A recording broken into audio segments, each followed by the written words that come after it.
Hey dudes, Nutnfancy here with a Benchmade knife review. I haven't done one in a while. Time to revisit the brand, and this is a great one to do it with. This is a Benchmade Model 730 Elishewitz Special Edition that was offered in the 2003-2004 time frame. I have it on loan from its owner for review purposes. Thank you, owner. Very cool.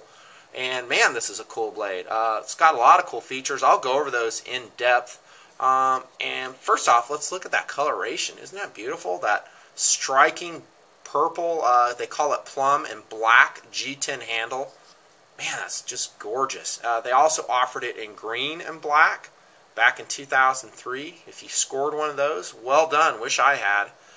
Never has been a cheap knife, even though it's not an automatic. It's just a regular manual action. I'll call it a folding tactical knife. That's kind of the category I'll put it in. And we'll talk to the specifics here in just a second. However, there's some nonsense we got to get out of the way, and it's from the Benchmade website. Like I said, this knife is still being offered by Benchmade, at least as of the end of 2008. However, it's being offered through a special German retailer. I hope I say the name right, Acma Reus. And they are a German retailer, and you can order it through their website. Now, that's just going through regular channels. Of course, through alternate channels, you can pretty much get any knife you ever want. I'm talking about secondary markets, maybe buying them on forums, buddies, whatever. But let's go look and read what Benchmade writes about this knife. And it is freaking ridiculous. It really is. And prepare to laugh. Detaching from the tripod over to the laptop we go. Oh my goodness. Oh, this is just ridiculous. Story time again with Nutnfancy, so get comfortable. Here we go. Sculpted contours of layered G10 color purposely shroud the existence of a much deeper skeleton structure. Wow, that sounds interesting. Top to bottom, end to end. It's like a canvas of innovation precisely balanced on an axis of unrivaled function. Wow, now I'm really interested. The tool design effectively uses a thicker spear point blade shape to cut away any miss of its abilities to get the job done. Honey, get the checkbook. I'm buying this knife. The Ares declares war on utility and possesses the arsenal of performance features to be victorious. Oh my gosh, you know I cut through the hype. This is just garbage what they write about their knives. I can't believe Benchmade prints this stuff. It's just absurd. Oh gosh, when I read that, I just laughed. And every time I read one of their copy ads in their catalog or on the website, it generally goes along those lines. There's just so much crap they write about it. That's the catalog. The knife is an outstanding blade. It's just too bad they don't represent it as such in well-written copy. Copy being their advertising for it. Cold steel is a good example of how to write copy on a knife. Yes, they're guilty of the same type of nonsense Benchmade is. However, generally speaking, Cold Steel gets it right. And yeah, I'll do a review on the Cold Steel catalog. Let's talk about this knife, though. Ridiculousness aside on their advertising, this is a really, really cool knife. Like I said, manual action. Tactical folder is a category I'm going to put it in. And equally an EDC blade as well. This version, dating back to 2004, the owner tells me, is a spear point blade. Just like it said there, in so many words. This one is in 154 cm steel. Currently, that Acma Reus version is in S30V, which is a higher end steel. However, like I've said many times, 154 cm, if you can't get the job with it, if you can't get the job done with 154 cm, then you must not be doing it right. It's a very quality steel, and I have high respect for it, judging from my own cutting performance of it. Now, what do you know? The user of this blade has also had it reprofiled. And by, yes, my sharpener, Razor's Edge, there in Salt Lake City, Utah, which I occasionally visit for work purposes. Now, this is going to get to one of my criticisms of a spear point blade, and the owner also recognized it as well, and that is because it is a spear point blade, it's going to have a much more aggressive run to the edge, and I'm talking to the cutting edge. In order for it to get a very sharp cut, I'm going to use my Spyderco military as a pointer today. In other words, this is a very thick portion of the spine, and this is philosophy here.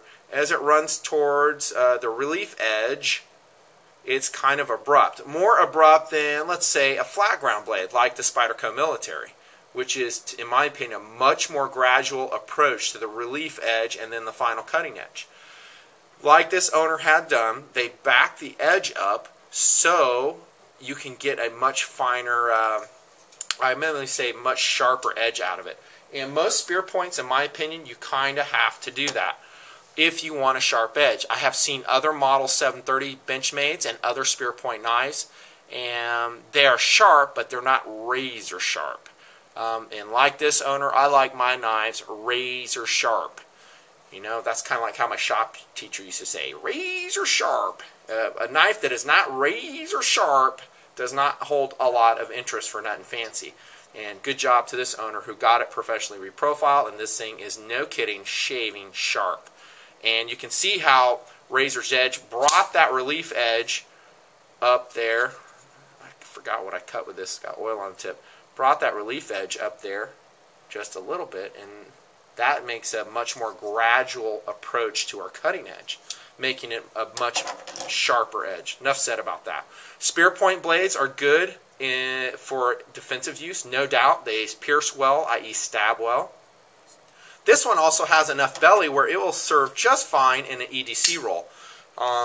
And sometimes I speak out against spear point blades for EDC.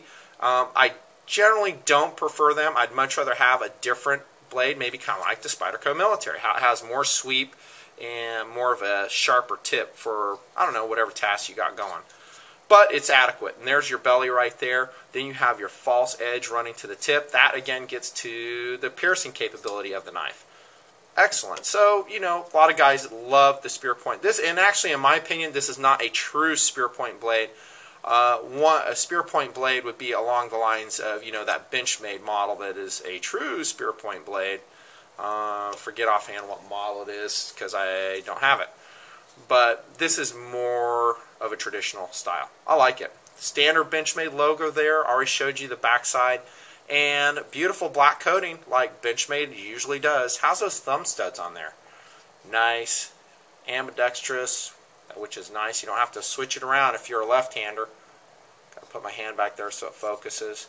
And ridged properly so you can get a good amount of traction on the blade for deployment purposes. Speaking of deployment, like all Benchmades, it comes out just smooth as silk and locks up really solid. There's no side-to-side movement at all. No up and down movement in this Model 730. Tight as can be, and we've come to expect that from Benchmade. They are very well made, and yes, they're expensive. I expect them to lock up very solidly. I've talked about the axis lock before in other videos. I am a huge fan of the axis lock. I just love it. It's easy to actuate. It adapts itself both to manual action knives like this and also automatics, of which I have a few vids on those as well. Just an awesome, awesome way to lock a knife out. And you can actually, in this pillar constructed blade, see how it's flow through, except for a Zytel spacer in the back, you can see exactly how that axis lock locks up on the end of that knife as it rotates through its circumference. There it is, it's locking, and then it's just a little spring retention. We release, and back we go. Simple, functional, strong, axis lock, rocks. 154 cm, I already talked about that. How about the handle? I've talked about how gorgeous it is, and it is indeed gorgeous. Here's a little bit of a hit. It's not exactly ergonomic, and the reason is the Model 730 has some very sharp ridges on it. If I turn it this way, you can see right here there's a 90-degree turn on basically every side of the handle. It's not rounded, it's not radiused, and it's not super comfortable under hard use, if you were to ask me. That's going to be an outgrowth of the design. There's really no way to change that since it has relatively thin G10 scales. The only way you could change it really is by putting on thicker G10 scales, which would add weight and bulk to the design. I'd rather have it kept just the way it is, actually. Now, speaking of weight, it is about 4.2 ounces. Close enough to my 4-ounce limitation. That's rather arbitrary for my EDC and tactical blades that I like to have. And it's actually fairly light in hand. 3.6-inch blade, by the way. Sometimes I don't mention that. I will this time. The handle, once you get past those sharp edges right here, actually feels pretty good in hand. You got this end portion here fits nicely in the palm. If you can just get past these sharp edges right here, which you may not be able to, it actually feels fairly good in hand. Here comes a criticism. This is nothing more than aesthetic jimping. Sucks. Same on the bottom. They don't do anything. It doesn't lock your hand in. You can slip all over the place with that. And that's a shame too, because it really doesn't have any thumb ridge to speak of to lock your hand in on a piercing attack should you ever have to do it with the Model 730. And remember, that's a spear point blade, and it almost lends itself to that in an emergency defensive situation. Enough belly for a slash cut as well. How you doing? How about the clip? Standard Benchmade quality. Love their clips. You see it on all their models, including the 940, the 710. It just is well made. Yeah, it's not quite to the end of the handle, and there's my broken record criticism on that. The only ones that really get it right, as far as writing very deep in pocket, which I like, are the SOG models. However, it's a strong clip, it's blackened, and it's attached right, which I like. Not reversible to tip up or tip down carry, just tip up here. So if you're a fan of that tip down carry, you're kind of out of luck with a 730. You can switch it left to right, so at least you have that option if you're a lefty-righty, whichever. Now, aluminum in the handle, if I'm not mistaken, those are aluminum scales. And how you doing? They're skeletonized nicely. Good job, Benchmade. See that? Man, that's cool. So they're making it as light as possible on this model. Great job.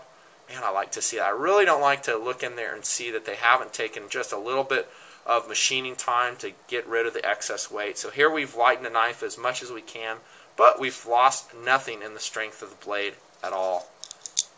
In carry, it is very comfortable in the pocket. Rides securely. Yes, this portion here will stick out a little bit too far. I already talked about that. How about as a secondary Kubotan-like striking device? Could you use it?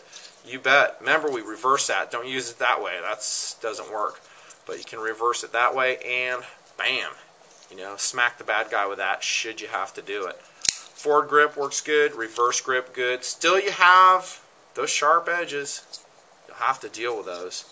This is not a cheap knife. Like I've told you, I think the owner said he paid around $125 for this knife, which, if I'm not mistaken, is actually a pretty good price for this level of quality and exclusivity. This knife is no longer available on regular markets. The plum colored Model 730, or the green one for that matter, they're gone. You might find one somewhere somehow, but beautiful knife. So for performance, I love the speed at which it comes out, the axis lock, the strength of the blade. It does strike me as a very strong blade. So you guys looking for a strong tactical folder, I think this would fill the bill. And EDC, emergency tactical roll, you bet. All those performance features will, do just fine with the Model 730. Then we get to the second kind of cool, just enjoyment, and it has it in spades. I mean, really, I've already talked to it, how beautiful and gorgeous it is. It is limited edition. Good job on that, Benchmade. Limiting this design so it just increases in value and specialness as time goes on. I'm sure I forgot some. I always do. But that's a review on the Benchmade Model 730 Elishewitz plum colored handle. What a cool blade. If you can find it, good luck. Thanks for tuning in. This is Nutnfancy. If there's something really important, oh, you know what? I almost forgot. You can adjust that pivot screw. But guess what? You won't need to, because just like all Benchmades, it's tight and comes to you just fine.